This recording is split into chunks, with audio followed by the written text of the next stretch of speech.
What's going on, guys? Season 1 is just a day away, or probably already here by the time you click on this video.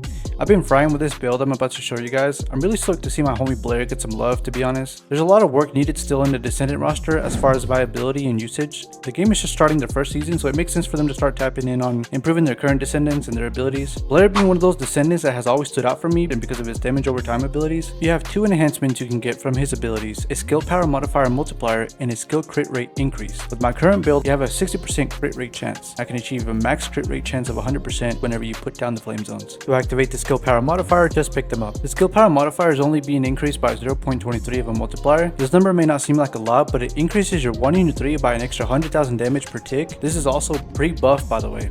After the update, this modifier will be increased because it's going to be stackable, so the damage is only going to increase. It's just going to flat increase the damage on this. That's fucking huge. Post update, whenever you activate this second ability, flame zones will not be picked up, they will stay on the ground, so that's going to be awesome. This is what I have going on so far for him. It's your first ability without any enhancements. These are the flame zones with the skill power modifier activated.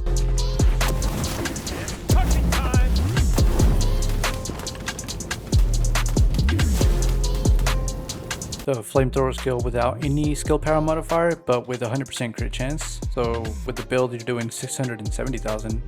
With the skill power modifier, you're going up to 750,000. Your skill power modifier works best on the 1 in 3 ability because the ultimate ability isn't being multiplied as efficiently with the skill power modifier. It's already a really huge hit.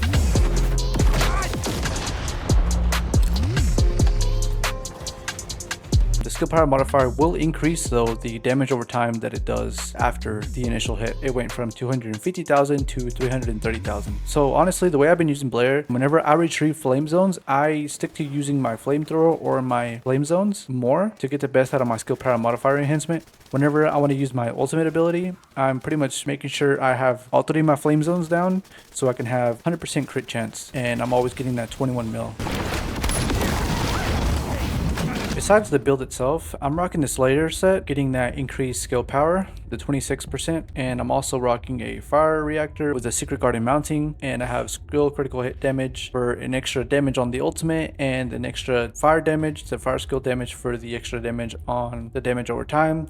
I know I can go with a colossal damage stat there, but I prefer to see the damage over time more. That's why I'm getting these numbers as well. So of course the reactor is going to be a little bit more preferential to you guys and the way you guys play, but as of right now, this is what I have for Blair. For my component set, I don't have a perfect set for Blair. I have pretty decent stats on this set. It's not the best. I'm pretty sure you could pretty much min-max more on these for the sets, but this is what I have right now. After seeing all those numbers, you might be left with the question, is he viable for bossing? And the answer for me is yes. The only thing I would change from the build is the Decimator mod to Dangerous Ambush. Definitely use the Decimator mod if you want to do farming or if you want to do solo. So you're always constantly having that extra 50% skill power modifier active. I feel like it fits them the best. If you want to do solo conservative, maybe like doing like special operations to try to get the double amorphous, or whenever I need a little bit more HP, I'll switch to the HP collector. I'm pretty comfortable. I'm pretty happy with my fire skill power where it's at right now. It's at 87%, pretty much at 88%. My skill power is being multiplied by 8.1%, which is awesome. And my skill crit damage and my crit rate is also at a max for the mods. So I'm not too worried on the health, and I'm not too worried on defense because, like I said, I can swap out to the HP collector and that'll just take care of that. I'm not looking to max out my cooldown or to max out my duration. I'm pretty OCD when it comes to the damage, so